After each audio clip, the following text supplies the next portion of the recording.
let's talk about Bibi Netanyahu, the prime minister of our greatest ally, Israel.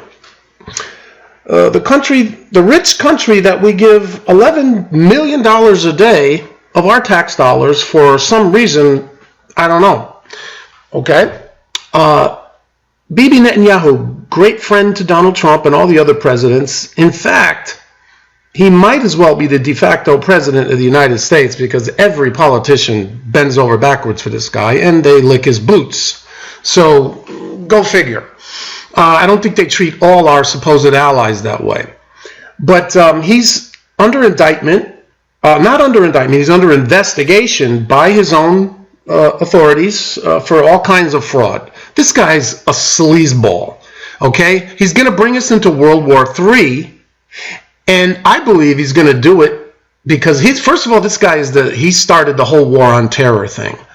You know, he started it as some phony bullshit, and then it turned into this firestorm that we all got to deal with now, which inevitably is taking away our rights, among other things. Okay, now, recently, Natalie Portman, a Jewish-born actress, Natalie Portman, refused to accept an award in Israel because of the way the Israeli IDF has been treating the Palestinian protesters, you know, killing them, shooting them, using live ammunition. So she refused to go. Guess what they labeled her? An anti-Semite, a Jewish-born Jew who's got dual citizenship. She did the right thing, and she's an anti-Semite. Well, I thought they only called I thought they only called goys that, but I guess Jews could be called anti-Semites too if you don't agree 100% with what they're doing. Okay, so let's read this. Benjamin Netanyahu was meeting at Fink's Bar in Jerusalem, a well-known Mossad watering hole. Here's what he said, taken directly from the transcript of the recording, which was witnessed and has been 100% fully authenticated. And if you don't believe it's 100% fully authenticated, I really don't give a fuck, because this guy's a sleazeball, and I'm sure he said it. This is as close as you're going to get to verification of what this sleazeball said.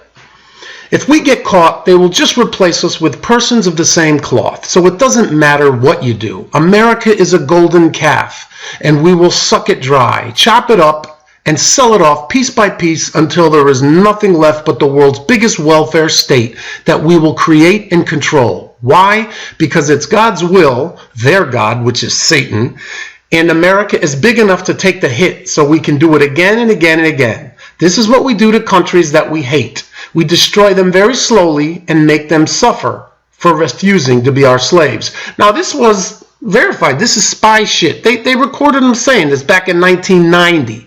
And supposedly he was doing some spy stuff for the Soviets. But here's the funny thing.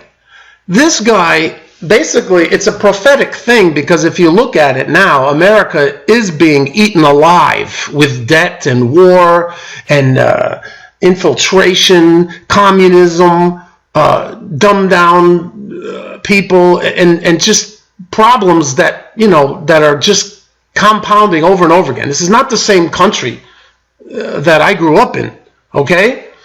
So this is the guy that, you know, our presidents just love to shake his hand and love to make friends with and just go to war with. You know, as soon as America pulled out of the Iran deal, Israel took an hour, and then they started bombing positions in Syria, Iranian positions. This is also the Netanyahu who said that Iran, before we went into Iraq, that they were just a couple of years away from having nuclear weapons. My God, they couldn't even find any types of weapons of mass destruction here. It was a big joke. Well, it wasn't a big joke for the soldiers that had to die and for all the innocent people that had to die in that war. Okay? These are the fucking people that we keep going to war for. Nobody calls them out. It's just is allowed to continue. It's incredible.